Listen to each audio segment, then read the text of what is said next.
Banapur थानार sub inspector Digvijay विशालଙ୍କ बदली बातिल दाबी रे महिला गोष्ठी अनशन। बाणपुर थानार सब इन्स्पेक्टर दिग्विजय विशालଙ୍କ बदली बातिल दाबी रे आज बाणपुर ब्लॉक 15 गोटी स्वयं सहायक महिला गोष्ठी सदस्य माने बाणपुर थाना परिसर में धारणा देवा सह खोर्धा जिला आरक्षी अधीक्षक उद्देश्य एक दाबीपत्र बाणपुर थाना अधिकारी संजय पट्टनायक को प्रदान करिसेंती।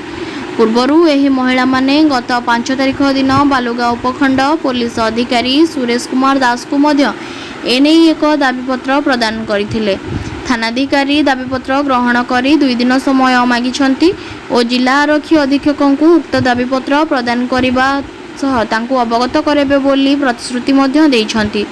जदि 2 दिन मध्य बदली ऑर्डर बातिल न हुए तेबे स्वयं सहायक गोष्ठीर शह शह महिला बाणपुर थाना घेराव करेबे बोली गणमाध्यम सम्मुख में मत प्रकाश करिसेंती।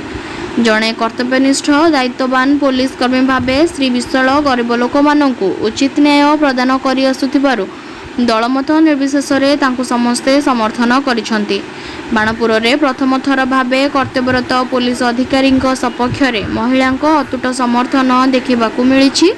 अधिकारी सपक्ष आंदोलन करिथिबा एही महिला गोष्ठीर नेतृत्व नैथिले बासंती महारणा, सुकांती पल्लेई, कुनिबाला भुजबल, लक्ष्मी खटेई, जानकी बिसोई आदि महिला नेत्री माने।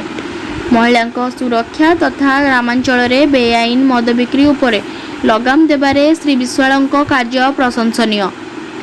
संप्रति बाणपुर अंचल रे बहु बेआईन मद बिक्री ठप हेबा सहित घर हिंसा मध्य कम होइतिबा देखा जायछि।